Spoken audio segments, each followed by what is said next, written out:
almost none of you are thinking, I need to go and ride a bike so that I can bang my future wife when I'm 86.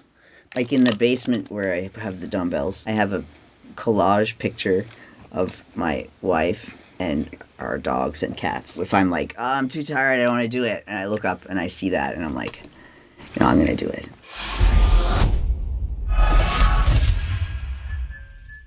Coach Greg, and I'm here with Sister Christine. As you can see, she has a face redder than last time. You're undergoing radiation or chemo. How exactly for cancer, stage 4. It's been how many years? 2 years since the last update? Yeah, probably 2 years since the last update. And when was your last chemo?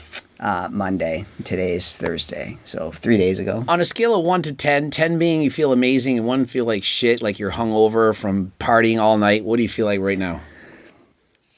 3. Do you find it even possible to exercise while undergoing what you're doing? It's possible, and I do it, but it's difficult for sure. On my good weeks, it's easy, but on my shitty weeks like this week, is awful. If you never felt like this and you always had like a good week, would you like exercise all the time? Like how would you do that? Yeah, every day. Like basically if I'm not undergoing chemo, if I'm on a chemo break for a few months, then I can just work out every day and it's not hard to do because I actually enjoy it.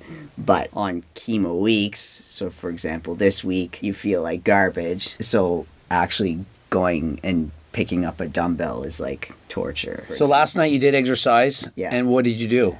I did weights, so just dumbbells, just full body exercise, no cardio. At home type thing? At home, basement type deal. Doing it felt awful, felt like I was gonna throw up, like dizzy, nauseous, of course. Afterwards, I felt tired, but I felt emotionally very good because it felt like an accomplishment, I guess. Yeah, knowing you did it, despite how hard it was, it made yourself feel good about it after. Yeah.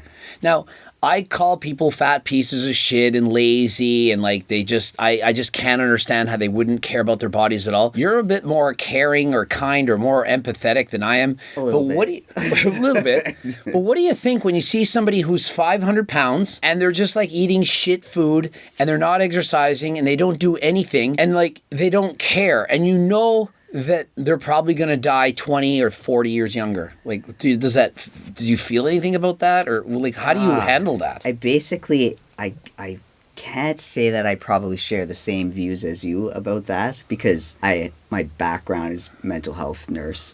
Yeah. So I'm basically like immediately go to, I wonder what is the reason this person is doing what they're doing. What's their history? What's their mindset? What's their level of confidence?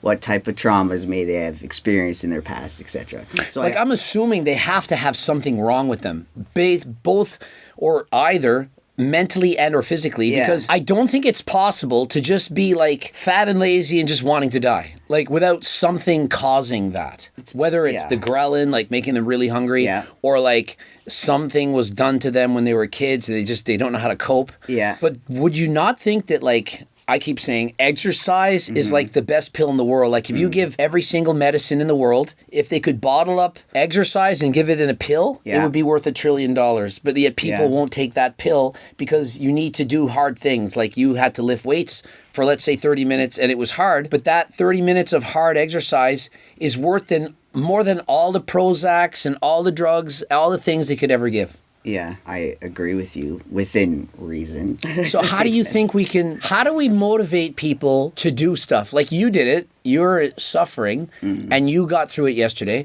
How can I make somebody who's like 300 pounds, how can I convince them to just exercise? How can I convince you? You're watching this video right now. Maybe you didn't do your cardio today. Maybe you ate shit food. Maybe you're like, I hate Greg because he called me fat. How do we make that person, there's probably a few thousand that are that persons right now. Yeah. How can we convince them to make a change today, not even tomorrow, to just care about their fitness and health? Right. There's not like a easy answer. I can only speak my own experience and kind of what motivates me specifically because sure, I just happen to enjoy working out. I'm your little sister, like watched you growing up, so I did it and it was fun and I was good at it. So that was easy. But then when I got sick, cancer comes up and everything changes. So all of a sudden I'm unwell, I'm in a hospital, I'm hospital bed, I have a surgery, I have complications after the surgery, all this stuff. I lose all my muscle mass, basically, go into hospital, not jacked, but like, pretty good. Pretty decent. Good shape. And I came out practically emaciated and could barely stand up straight. So that happened to me. But if I didn't have the muscle to begin with, and if I didn't have the health to begin with, I don't know that I would have survived, basically, not to be dramatic, but absolutely that surgery and the complications after, etc. Without that kind of reserve of muscle and health, I don't know that I would have come out on the other end.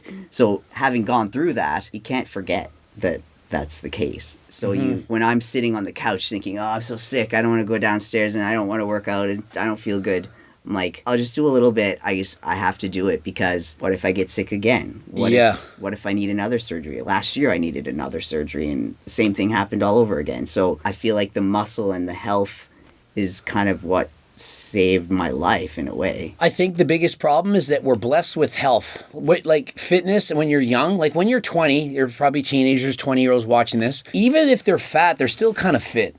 Compared to like being 80 and fat, like when you're 20 years old and you're fat and you don't do any cardio and you smoke and you just do drugs all the time, you're still pretty good. Yeah. Abusing it's all as good. Your heart is strong. It doesn't matter how much shit you do. But then if you abuse the drugs or you eat the food, you smoke the cigarettes, you don't exercise, and when you get older, you gradually lose this fitness, and then all of a sudden it's too late. And then you're like, I fell and I broke my hip, and then the problems happen. But we're all so young that the problems don't happen till we're older. And by the time you're older, you haven't exercised your whole life. You don't like exercise. You don't like bike riding or weightlifting or walking or doing anything. And so I think the secret is to getting people to like shit younger.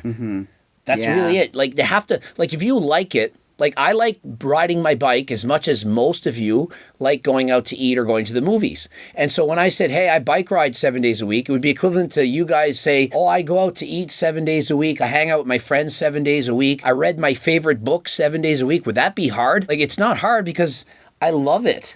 So how do you convince other people to try out stuff without them having to actually feel like they have to be fit because they don't think they need to be fit until it's too late? Yeah, it's so true. And it's hard. You're blessed and fortunate if you happen to like a form of exercise. Like I think it's not everyone. Some people hate it. Some people it makes them sick while they're doing it. Yeah. It's awful. But you need to have kind of a reason to do it to get you to do it. Like for me, I want to live. That's my reason for doing it. I want to be able to function. When I do chemo, I don't want to be incapacitated on a couch for 2 weeks straight because I can't move because I'm so unhealthy. I want to be able to go out, walk my dogs, go to the beach in the summer, go kayaking and do all this normal life stuff that I enjoy. But I couldn't do any of that if I had no fitness, no level of fitness. So I need that motivation needs to come from somewhere, not just like vanity. Which is now, in the opposite of this, we have body positivity, which would say, yeah, but you should just love your body. What's with Greg saying you're fat and like putting you down and like shaming a little bit and saying all the negatives? Like, shouldn't you just be encouraging everyone to just love yourself? And like, you don't need to exercise. Everyone is valid. Everyone is worthy. You don't have to exercise. If you're 400 pounds, that's more love to give, more love to, more cushion for pushing, whatever you want to say. Yeah. Like, what about that? What about body positivity? Do you agree with this whole body positivity movement? I agree with it to an extent, I guess. Where does the extent stop? The extent stops when health stops. I Okay. guess. So like, As soon as it takes a toll on your health. So like, I honestly don't think I would maybe like go as far as to say be alive had I had no level of fitness. Had I been, say, 400 pounds and no muscle mass and like all my blood work garbage, walking around just shitty. And then you get hit with a diagnosis of some sort, whether it be cancer or heart disease or whatever thing. Like, I don't agree with body positivity if it means you're gonna die. Basically, I don't know. Yeah, it's like, okay, so I'm supposed to say, love your body, you're beautiful no matter what, even though you can't fit in an MRI machine, and if you actually get sick, you're gonna die. Like your blood pressure is already through the roof, and if you get any other problem, that's it. Like you're done. But it's a touchy subject because it's so different for different people. Somebody might enjoy to love that exact body and be dead at 40, and they happily lived 40 years. Or is it better for them to feel healthy and exercise every day and hate every minute of it and live to be 60 but hate their life? I don't know. So it's debatable. Talking about that, I think it's different. So I'm 50 and you're what, 42? 42, yeah. So we're not young. Like, not young relative to, like, most of my viewers. And when you're young, like 18, 19, 20, all you care about is having fun, partying, drinking. Not everyone, but a lot of people. And you don't really see your future. And you're probably thinking, man, if I live to be 50, it's good. Like, whatever. Like, who cares? But as you get older, you might regret some of those things. So I'm telling you, as an older person who was younger, when you're younger, you feel invincible. But you're not invincible. And eventually, all that health that you have, if you don't continue to work on it, you are going to lose it. It's not a matter of, like, if, it's when. Like, when will you do it? As much cardio as I'm doing right now, I doubt at 97, if I make it that long, that I'm going to be like Coach Greg sprinting on a bike. At some point, you can't do it. But what we're trying to do is lengthen that as much as possible. And so at 20, you feel great. You don't give a shit. You're partying, you're drinking, you don't give a shit. It's like, who cares? I'm going to eat as many chips as I want. You don't care. But like at 50, maybe by then the cholesterol's too high, you're obese, you got type 2 diabetes. Now you're thinking, you know what, I'm going to lose my eyesight because of this. And it's not just dying. It's living with, like, your nurse. Like, older people, when they're in the hospital, do they even wipe their own ass? Some don't. And that used to be one of my motivators pre-cancer, like even in my 20s. Working out, I was like, I don't want to be, because I worked in nursing homes and stuff when I was younger, I didn't want to need assistance to get up off of the toilet. It's like, I want to be able to stand up from the toilet by myself as long as possible. So I need quads, okay? So I'll do squats. Like, it was just wanting to be independent and live more happily for as long as possible. There's no way that the people watch. I bet not, maybe a few. Almost none of you are thinking, I need to go and ride a bike so that I can bang my future wife when I'm 86. But think of it, to have sexy time, you need to have a certain amount of a VO2 max. You need to be able to exercise at a certain level. Like when you do this, your breathing rate goes up, you get tired. It's not easy. And I'm not talking about acrobatics. I'm just talking about the basics, missionary. Yeah. You're like, it's not easy. And so if you lose all this muscle, you won't be able to do it. Yeah. Like, think of it. You probably like it right now. Do you want to lose that in 20, 30, 40 years? And is it not worth it? And you're thinking, no, but that's so far down the line. But if you don't work on it now, you're going to lose it eventually. Yeah. There's so many different things. Sexy time, getting off toilets. Wiping your own ass, getting up off of a toilet, making your own bed, living on your own. Or like if you fall down, being able to get up from the ground. Just the basics, getting up. Now, getting back to stage 4 cancer here. What is the expected life expectancy once you get diagnosed with that? They say, I mean, initially 5 years. I'm on year 4 right now.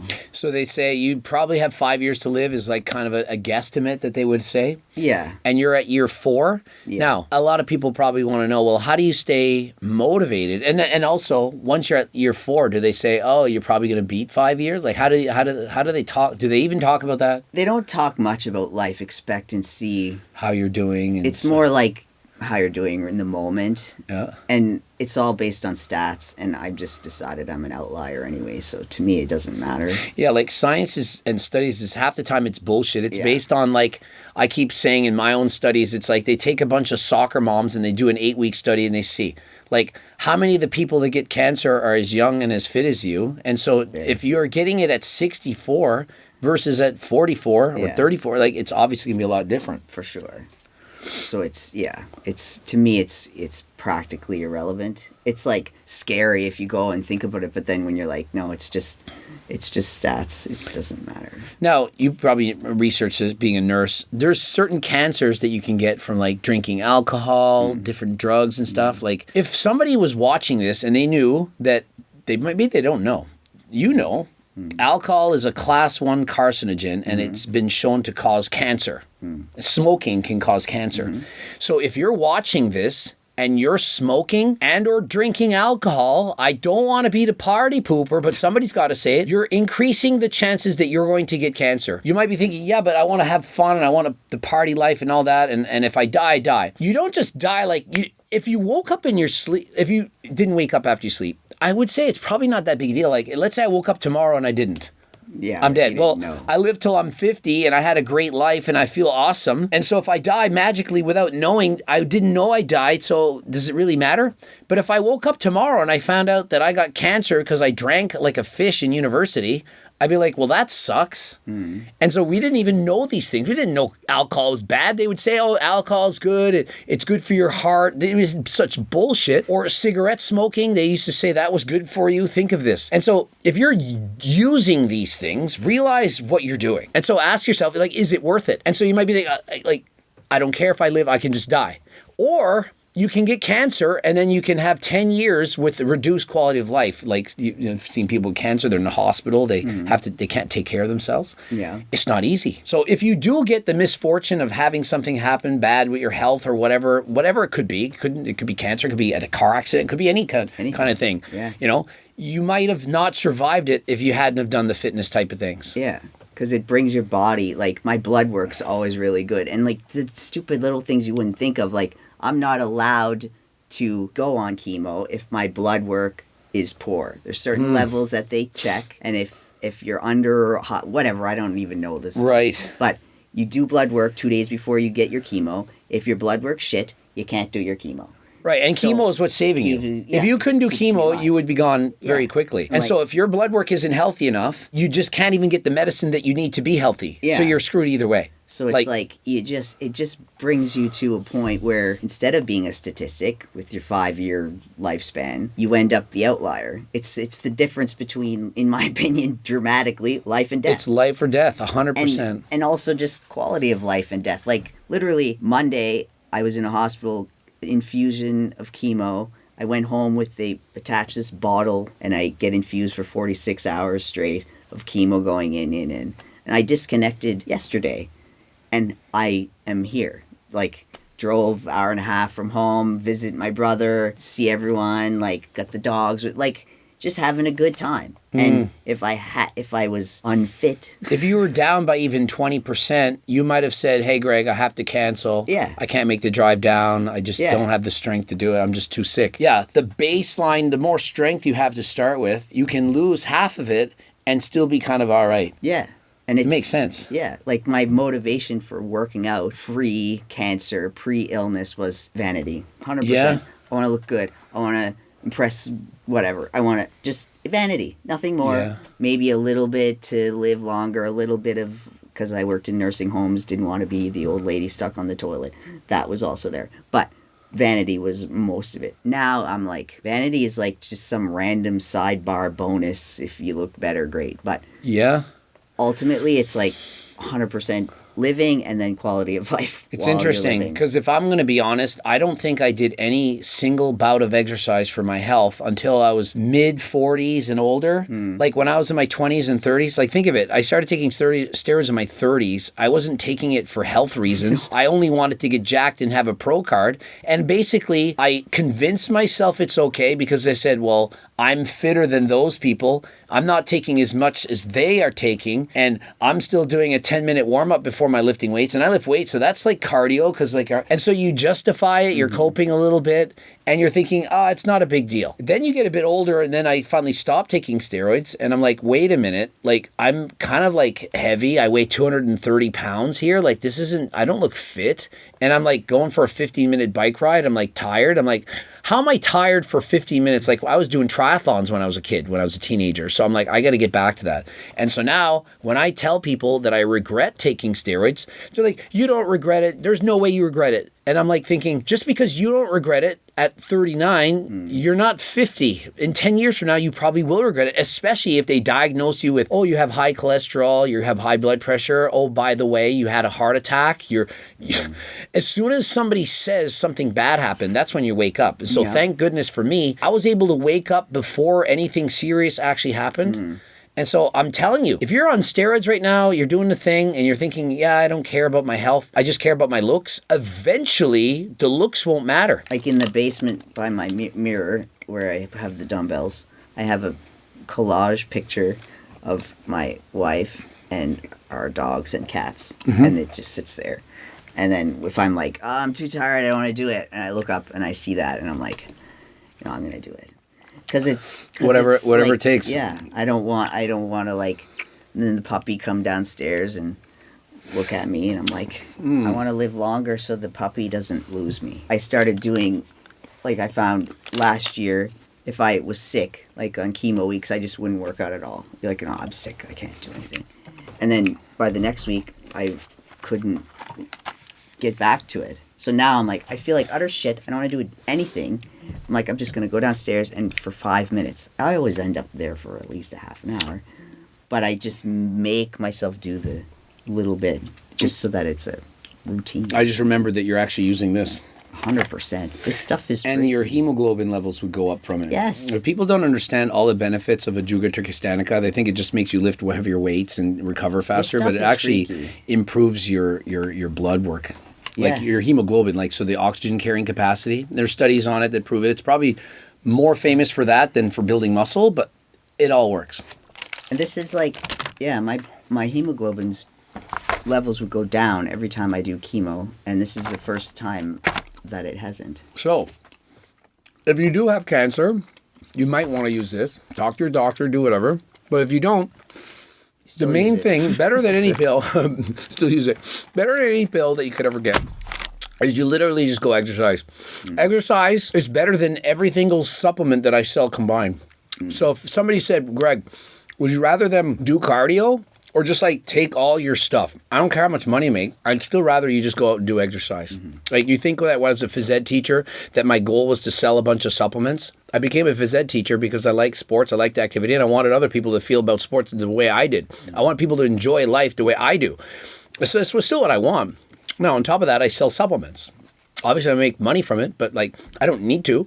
But I like the supplements. If you want to buy the supplements, you can buy the supplements. But you don't need any of this. Don't buy any of it. And just go out and exercise. Eat a little bit less. Eat more fruits and vegetables. And I promise you're going to feel better than last time. How's your brain right now on chemo? Like, can you even think? Like, you're doing pretty good. I mean, brain fog is present for sure. So it's like you described it good. It kind of feels like a hangover. Yeah. So like the most hungover you've ever been, maybe you drink or you do drugs or whatever, and it's the next day there. Yeah. And you're like, you're just not into it. You just want to sit around. This is how she feels all the time, but she still has to go and exercise and lift weights, and she still gets through it.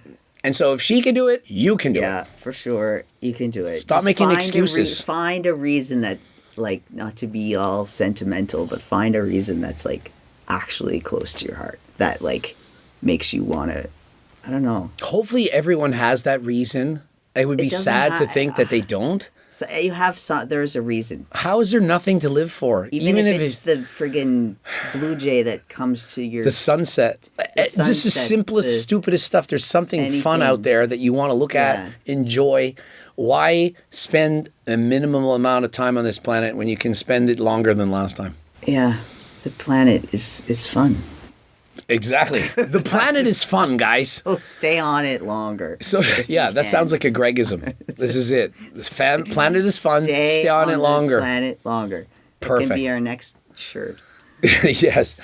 And until next time, we are out.